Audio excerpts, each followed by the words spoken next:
The rain hammered against the windows like 1,000 angry fists. Sarah Martinez wiped down the kitchen counter for the third time that evening, her movements mechanical, her mind elsewhere. It had been 6 months since she lost her daughter Emma to pneumonia. 6 months since she held that tiny body one last time. 6 months since her world shattered into pieces too small to ever fit back together. Her husband Michael had returned to work after 2 weeks, burying himself in 12-hour shifts at the factory. But Sarah couldn't escape. Every corner of their small apartment whispered Emma's name.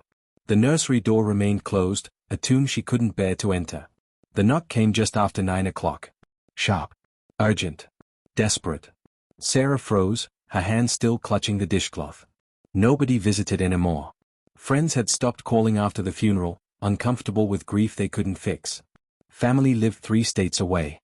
Michael wouldn't be home for another 2 hours. She approached the door slowly, peering through the peephole. A man stood there, soaked to the bone, his dark hair plastered to his forehead. He was young, maybe 25, with hollow cheeks and eyes that held a terror she recognized instantly. She opened the door a crack. The man practically fell forward, catching himself on the doorframe. In his arms was a bundle wrapped in a thin, wet blanket. Sarah's breath caught in her throat. A baby. She could see tiny fingers curled against the fabric, a small face with closed eyes. The man's voice cracked as he spoke, words tumbling out in broken English mixed with Spanish. Please, please, I need milk. My baby, she needs milk. I have no money. The stores are closed. Please, I beg you. His eyes were wild, darting between Sarah and the infant in his arms. The baby stirred, letting out a weak, mewling cry that sent a jolt through Sarah's chest. It was the sound of hunger, of need, of survival hanging by a thread. She stood frozen, her mind racing. Every instinct screamed at her to close the door, to protect herself from this stranger, this intrusion into her carefully maintained numbness. But that cry. That desperate, helpless cry. How old? Sarah heard herself ask. Her voice sounded strange, like it belonged to someone else. The man's face crumpled with relief at her response. 3 months. Her mother, she left us 2 days ago. Just left. I had formula, but it's gone. I spent my last money yesterday. I walked to 3 stores, all closed because of the storm. Please, Senora, please. I saw your light. You're the only one who answered. Sarah's hands trembled as she opened the door wider. The man stepped inside, water pooling beneath his worn sneakers on her clean floor. She didn't care. Up close, she could see the baby more clearly. A little girl with caramel skin and a tuft of black hair. Her lips were pale, her tiny chest rising and falling in rapid, shallow breaths. The baby was struggling. Sarah's medical training from her years as a nurse kicked in automatically. She reached for the child without thinking, and the man handed her over with a strangled sound of gratitude. The weight in her arms was both foreign and achingly familiar. Sarah unwrapped the damp blanket, her fingers moving with practiced efficiency. The baby was thin, too thin for 3 months old. Her diaper was wet and cold. Her onacy clung to her small body, offering no warmth. Sarah looked up at the man, really seeing him now. His jacket was torn at the shoulder. His jeans were stained and threadbare. His eyes held the desperation of someone who had run out of options, who had knocked on door after door before finding hers. He was barely more than a boy himself, thrust into a nightmare he couldn't escape. What's her name? Sarah asked softly. The man's shoulders sagged with exhaustion. Lucia. Her name is Lucia. Sarah nodded, making a decision that would change everything. She turned toward the kitchen, the baby cradled against her chest, and felt something inside her chest crack open, letting in the first ray of light she'd felt in half a year.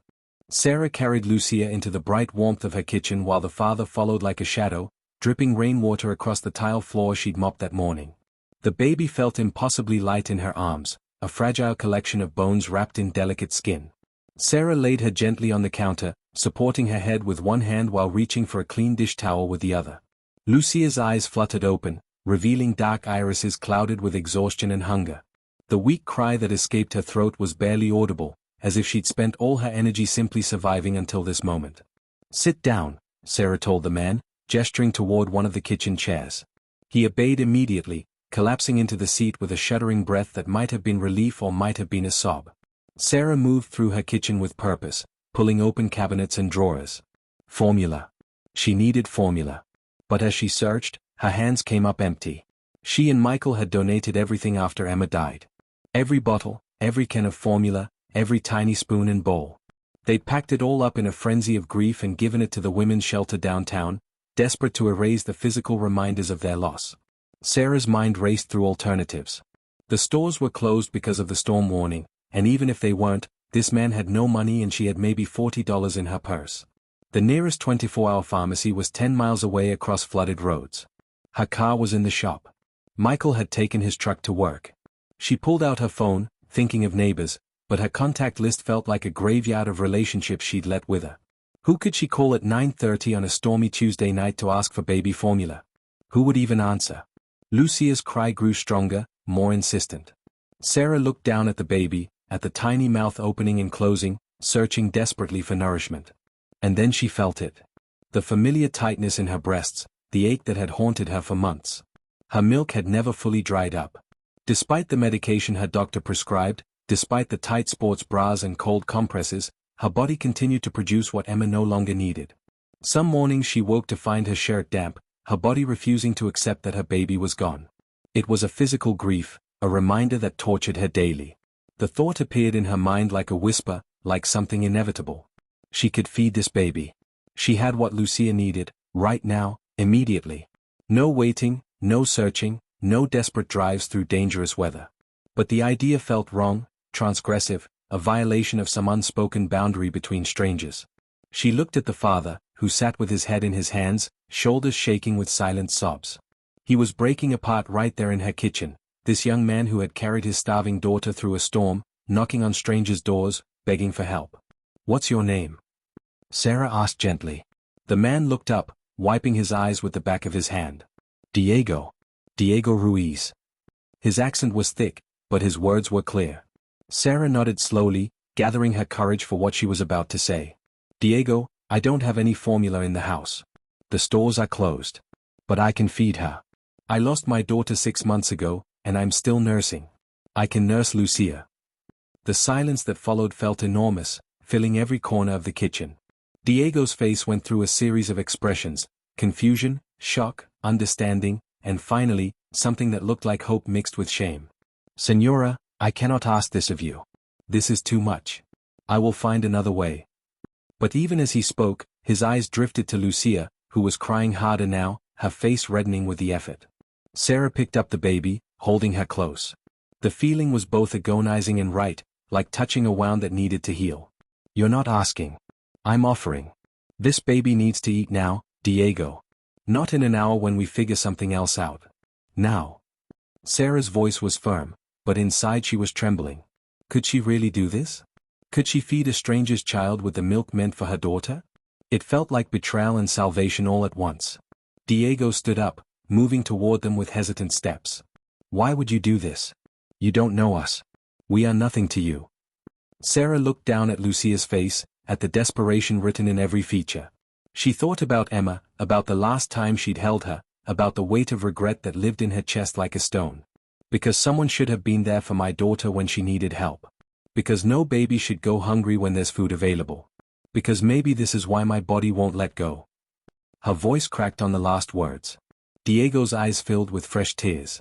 "Thank you. God sent us to your door. Thank you." Sarah carried Lucia toward the living room, her heart pounding. Behind her, she heard Diego sink back into the chair, overcome. She settled onto the couch, arranged a pillow, and prepared to do something that felt both impossible and necessary. As Lucia latched on with desperate hunger, Sarah felt the tears come, hot and fast. It hurt. It healed. It was wrong. It was exactly right. And in that moment, everything changed. Lucia nursed with the fierce determination of a child who had learned too early what it meant to be hungry. Sarah sat perfectly still on the couch, her body rigid with the strangeness of the moment, yet softening with each passing minute. The baby's small hand rested against her chest, fingers occasionally flexing and relaxing. It had been so long since Sarah felt this particular sensation, this primal connection that transcended language and logic. The pain in her breasts, which had been a constant reminder of loss, transformed into something purposeful. Lucia's desperate gulping gradually slowed into a steady rhythm, and Sarah felt her own breathing synchronize with the baby's. Diego stood in the doorway between the kitchen and living room, frozen like a man who had stumbled into a church and didn't know whether to stay or leave. His wet clothes clung to his thin frame, and Sarah noticed for the first time how young he really was. Not much more than a boy playing at being a man, thrust into circumstances that would break someone twice his age. After several minutes of standing there, his legs seemed to give out, and he slid down the wall until he was sitting on the floor, knees pulled up to his chest. "Tell me what happened," Sarah said quietly, her voice barely above a whisper. She didn't want to disturb Lucia, who was finally getting what she needed. Diego was silent for so long that Sarah thought he might not answer. Then, slowly, haltingly, the words began to spill out. His story emerged in fragments, pieces of a life that had crumbled like old brick. He had come to America 3 years ago, crossing the border with dreams of construction work and money to send home to his mother in Oaxaca. He'd found work, made friends, learned enough English to get by. Then he met Angelica at a restaurant where she waited tables. She was beautiful and troubled, running from a family that didn't understand her, from a past she never fully explained. They fell in love the way young people do, quick and consuming, without thought for tomorrow. When she got pregnant, Diego was terrified but determined. He would be the father his own father never was. He worked 2 jobs, saved every penny, found them a small apartment in a neighborhood where gunshots sometimes interrupted sleep. Lucia was born in a county hospital, tiny but healthy, with her mother's eyes and Diego's stubborn chin. For 2 months, it was hard but good. Angelica struggled with sadness that Diego didn't understand, crying at strange times, staring at the wall for hours. He thought it was normal, new mother exhaustion. He tried to help, taking night shifts with Lucia when he could, buying formula with money meant for rent. But Angelica grew more distant, more hollow, like someone slowly disappearing from the inside out. Diego came home from his morning shift at a warehouse 4 days ago to find Lucia screaming in her crib, diaper unchanged for hours, and Angelica gone. Just gone. She'd taken her clothes, her phone, and the $200 he'd hidden in a coffee can for emergencies. "I thought she would come back," Diego said, his voice breaking. "I waited all that day, all that night. But she didn't. She left a note. Just 3 words, 'I can't anymore.' That's all." Like Lucia was something she could just put down and walk away from. Sarah's heart clenched. She knew that darkness had touched its edges herself in the worst days after Emma died. But she'd had Michael, had family calling every day, had a support system that wouldn't let her fall all the way down. Angelica had been alone with her demons, and they'd won. Diego explained how he'd managed for 3 days. A neighbor, an older Mexican woman named Rosa, had shown him how to change diapers properly, how to mix formula to the right temperature. She'd given him what supplies she could spare from her own grandchildren. But Rosa worked nights as a hospital cleaner and couldn't help during the day. Diego had missed work, knowing he'd probably be fired but unable to leave Lucia alone. Yesterday, he'd used his last money to buy formula, stretching the can as far as it would go. This morning, it ran out. He'd gone to his boss, begging for an advance on his pay, but the man told him not to come back at all. No job meant no money. No money meant no formula. "I tried to make something myself, like my mother used to do in the village. Warm water, sugar, a little rice. But Lucia just got sicker. She stopped crying as much, and that scared me more than the crying. I walked to stores, but everything was closing because of the storm warning. I had no phone card left to call anyone. I just started knocking on doors. Most people didn't answer. Some told me to go away, called me names. One man threatened to call immigration." Diego's voice dropped to barely a whisper. "I was so scared. I thought Lucia was going to die in my arms, and it would be my fault for not knowing what to do." Sarah felt tears streaming down her face. She looked down at Lucia, who had fallen asleep at her breast, milk-drunk and peaceful for the first time in days. The baby's face had already started to regain some color, her breathing deeper and more relaxed. "You did exactly the right thing, Diego. You kept going until you found help. That's what a good father does." Diego shook his head, burying his face in his knees. "A good father doesn't let the mother leave. A good father has money and a safe place. A good father knows how to take care of his baby. A good father loves his child enough to swallow his pride and beg strangers for help," Sarah said firmly. "A good father walks through a storm carrying his baby, knocking on door after door, refusing to give up. You're a good father, Diego. You're just a young one who needs support." She paused, shifting Lucia to her shoulder to burp her, the motion as natural as breathing. "What happens now? Where will you go when the storm passes?" Diego looked up at her, his eyes red and exhausted. "I don't know, Señora. I truly don't know." Lucia burped softly against Sarah's shoulder, a tiny sound that seemed impossibly loud in the quiet apartment. Sarah rubbed the baby's back in small circles, the gesture so deeply ingrained in her muscle memory that her hand moved without conscious thought. Diego remained on the floor, his back against the wall, watching this stranger care for his daughter with an expression caught between gratitude and devastation. The storm outside had intensified, rain lashing against the windows with renewed fury. Thunder rumbled in the distance, growing closer with each passing minute. Sarah made a decision then, one that felt both reckless and inevitable. You can't leave tonight. The weather is getting worse, and Lucia needs to stay warm and dry. You can both stay here until the storm passes. Diego's head snapped up, his eyes wide with disbelief. Senora, I cannot accept this. You have done too much already. We will manage somehow. But even as he protested, Sarah could see the relief washing over his face, the way his shoulders dropped slightly, the tension in his jaw releasing just a fraction. Where would you go? Sarah asked practically. Back out into that storm? To your apartment with no heat or food? Diego, I'm not doing this just for you. I'm doing it because sending you away would mean spending the rest of the night wondering if Lucia was warm, if she was fed, if she was safe. I couldn't live with that. It was true, Sarah realized. For the first time in 6 months, she had a purpose that extended beyond the next hour, the next day. This baby needed her. This desperate young father needed her. And maybe, just maybe, she needed them too. Diego stood slowly, his movements careful, as if he were navigating a room full of glass. I don't know what to say. Thank you is not enough. It will never be enough. Sarah waved away his words, standing with Lucia still cradled against her shoulder. Come on. Let's get you both into dry clothes and figure out sleeping arrangements. She led Diego down the hallway, past the bathroom, past the closed door of the nursery that she hadn't opened in months. She pointed to the master bedroom. There are towels in the bathroom. Take a hot shower. I'll find something of my husband's for you to wear. While Diego showered, Sarah sat in the living room with Lucia, rocking slowly back and forth. The baby slept deeply, her small body finally relaxed, her breathing steady and strong. Sarah studied her face in the lamplight, noting the delicate curve of her eyebrows, the way her lips pursed slightly in sleep, the impossible softness of her skin. She wasn't Emma. She could never be Emma. But holding her filled some of the emptiness that had consumed Sarah for so long. It hurt and healed simultaneously, like blood returning to a limb that had fallen asleep. Michael would be home in less than 2 hours. Sarah's stomach clenched at the thought of explaining this situation to her husband. Michael, who had packed up Emma's room while Sarah was at her sister's house because he couldn't stand to see her in pain. Michael, who never cried where Sarah could see him, who processed his grief through 12-hour work shifts and bourbon at night. How would he react to finding a stranger's baby in their home, his wife nursing this child with the milk that had been meant for their daughter? But Sarah pushed those thoughts aside. Right now, in this moment, a baby was safe and fed and warm. That was enough. That had to be enough. Diego emerged from the bathroom wearing Michael's old sweatpants and a t-shirt, his dark hair still damp, his face cleaner than before. He looked even younger this way, almost boyish despite the weight of responsibility he carried. The baby, she needs a diaper change, Sarah said, stating the obvious. And clothes. Everything she has is wet.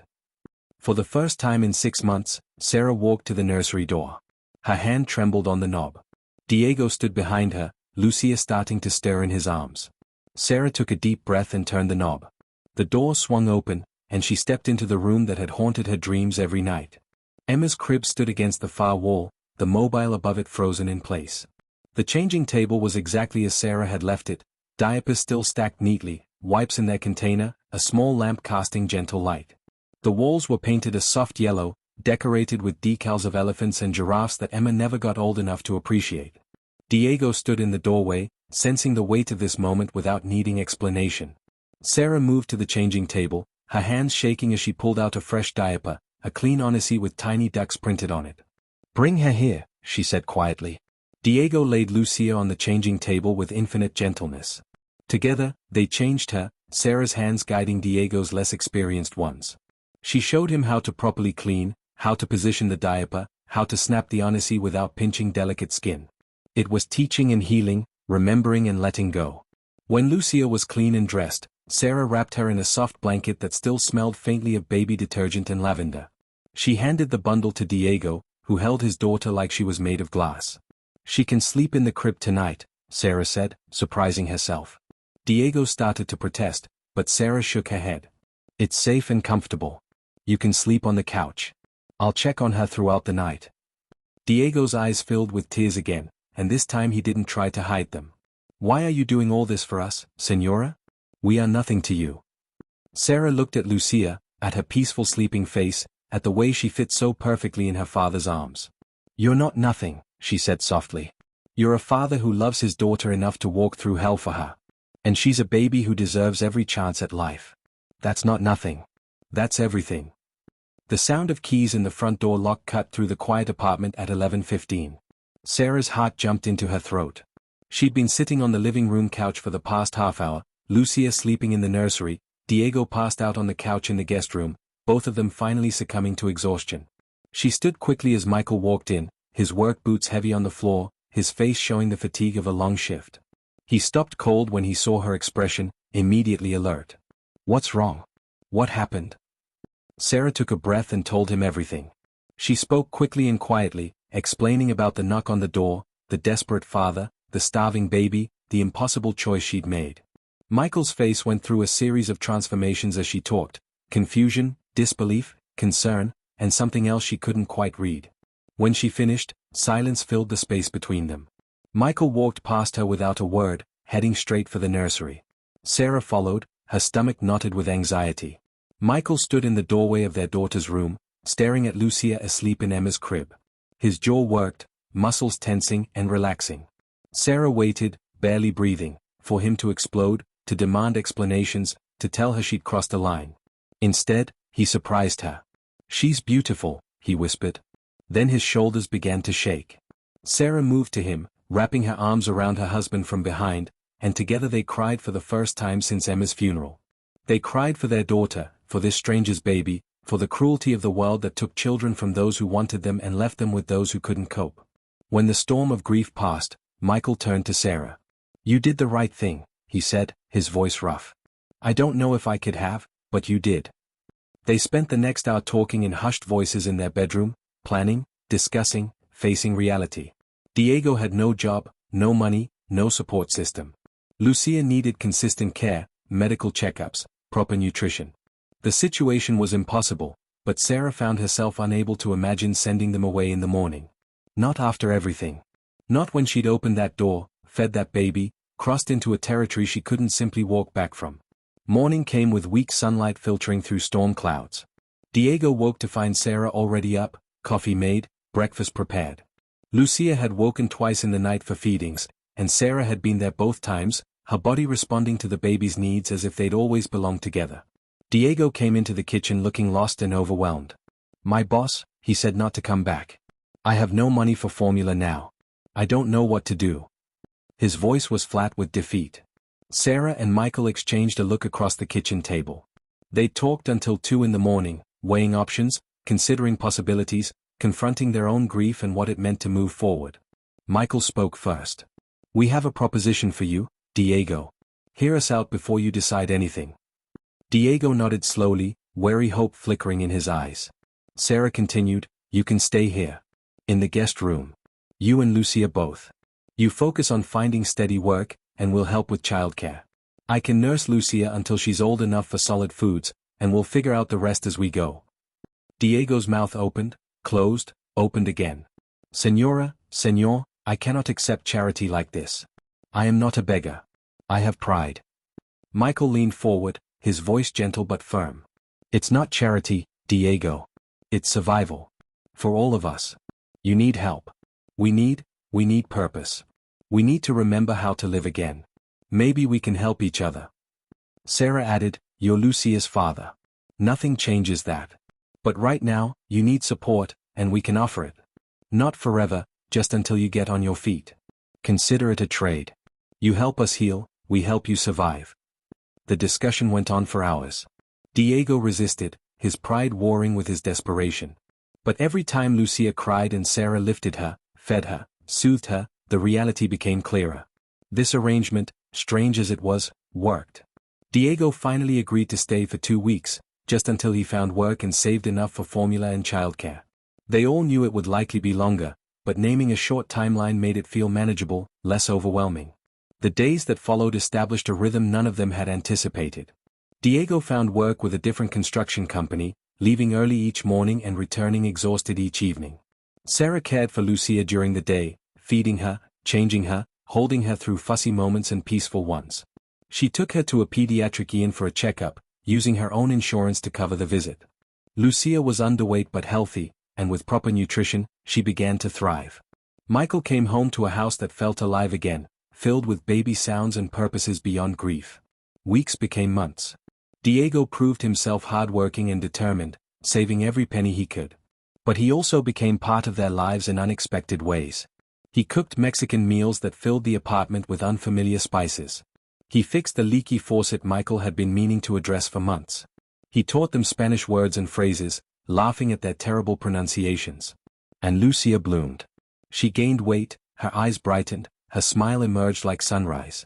She recognized Sarah's face, Michael's voice, her father's touch. She was loved by 3 people who had all, in different ways, been drowning before she arrived. One evening, 6 months after that desperate knock on the door, they sat together in the living room. Lucia played on a blanket on the floor, grabbing at colorful toys, babbling nonsense that sounded almost like words. Diego watched his daughter with pride and love that had deepened into something unshakable. Sarah and Michael sat close on the couch, holding hands, their grief still present but no longer suffocating. "I've saved enough now," Diego said quietly. "Enough for a deposit on an apartment, for childcare while I work. We can leave soon, give you your home back." Sarah felt her throat tighten. She looked at Lucia, at this child who had brought light back into her darkness. "Or," she said carefully, "you could stay. Not as guests. As family. We convert the garage into a proper apartment for you and Lucia. You pay what you can afford as rent. We share childcare and meals. We figure it out together." Michael squeezed her hand, nodding his agreement. Diego's eyes filled with tears yet again, but this time they were different. These were tears of gratitude, of belonging, of finding home in the most unexpected place. "Family," Diego repeated softly, testing the word. Then he smiled, really smiled, for the first time since they'd met. "Yes. Family." And in that moment, in that small apartment filled with the evidence of loss and survival and unexpected grace, 3 broken people and 1 thriving baby became something new. Not a replacement for what they'd lost, but a testament to what could be built from the ruins. Love, it turned out, didn't follow the paths anyone expected. It knocked on doors in the middle of storms. It asked impossible things and offered miraculous solutions. It healed and transformed, not by erasing pain, but by giving it purpose. Outside, the world continued its chaos. But inside, in the warm glow of evening light, a new kind of family had been born from desperation and compassion. And that, Sarah thought as she watched Lucia reach for her father's finger, was the most beautiful miracle of all.